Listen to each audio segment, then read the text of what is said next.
10 surprising facts about the Bantu no one will intend to know about a particular set of people, without briefly tracing their account, how they bear the name, and other features around them. The name Bantu has been interpreted people by a scholar, Ulland Bleek, in his book titled A Comparative Grammar of South African Language.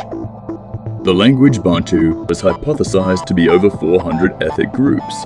They originated from South Africa.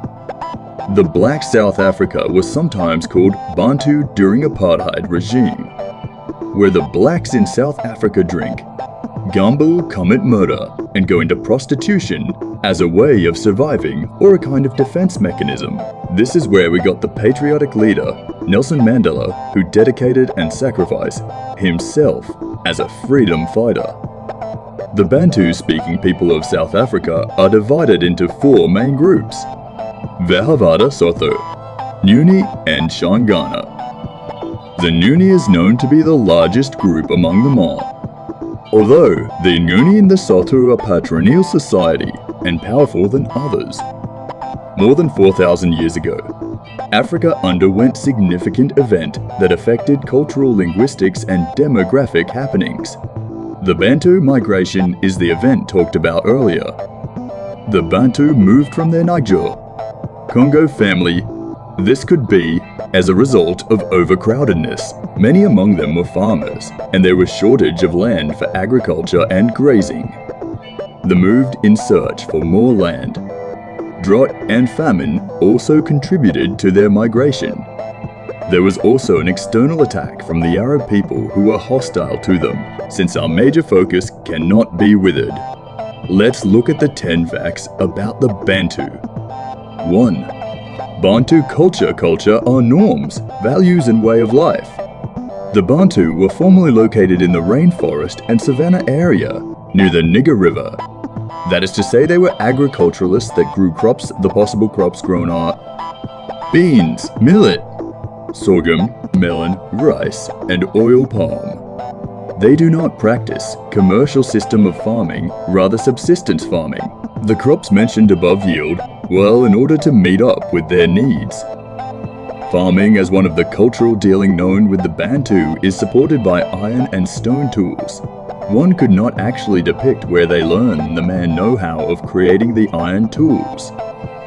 However, one can vividly say that this skill is attributed to Kushite and Egyptian. The Bantu also practiced pottery, trading, hunting, weaving, and herding of animals like goats, cattle, and sheep. They were traditionally known for iron ore, copper, and salt production traditionally. The different type of languages developed from Proto-Sao Bantu were about 500 or more. 2. Language. The Bantu language make up a grouping that belong to the Niger-Congo. There are above 500 languages in Bantu. According to grouping, Bantoid has 684 languages, while the Niger-Congo has up to 15-17 languages, which were spoken in present day of the eastern and southern part of Nigeria in 1827-75. Wilhelm Bleek was the first man who gave the meaning of the word Bantu as people. Known as a language of a group, this language formation was analysed this way by Wilhelm. The prefix "ba", meaning people in many languages, was attached to the suffix "ntu", meaning person, to become Bantu. 3 ways of acquiring food. The Bantu people ways of acquiring food was primarily limited to agriculture and hunting, where women were solemnly assigned to do the agricultural work. Men engaged themselves in hunting. Fishing was more or less activity carried out. The Bantu diet are corn vegetable, meat, milk water, and grain beer. 4. Superstitions. The Bantu had a number of taboos. These are few ones among them. The consumption of meat like apes, dog, snake, or crocodile were permitted to be eaten. Likewise an extension to some flying birds, vultures, owl, and crow. 5. Occupation. By the 16th century, Bantu-speaking people were much of the eastern region of South Africa. Their major occupation practiced was agriculture and herding. They were also found with the creation of iron and copper weapons and adornments. They also practiced free trade with their neighbor. 6. Lifestyle. The tasks given to both men and women were not the same. Women did the farming and domestic activities, sometimes organized their labor community, while men are meant to be artisans, herdsmen and hunters. 7. House type. There are 2 different types of houses lived by the Bantu. The Nguni is found with the use of beehive house, a circular structure of long poles covered with grass. The huts of the Bens, Sotho and Shangana. Songas are cone and cylinder, house shape. The wall is cylindrically formed out of vertical post and sealed with mud, animal dung like cow. The roof was built from tied together poles. The floor of the both explained are compressed, earth. 8. Strange deeds. Magic is seen as the major or central role in Bantu's belief, with good and bad influence.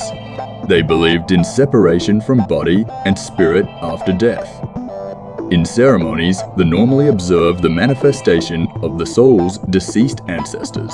9. Religion and 2 had been practicing traditional way of worship before the advent of the modern Bantu-speaking people of Africa. Tend to be Muslim, though that doesn't change many into such religion.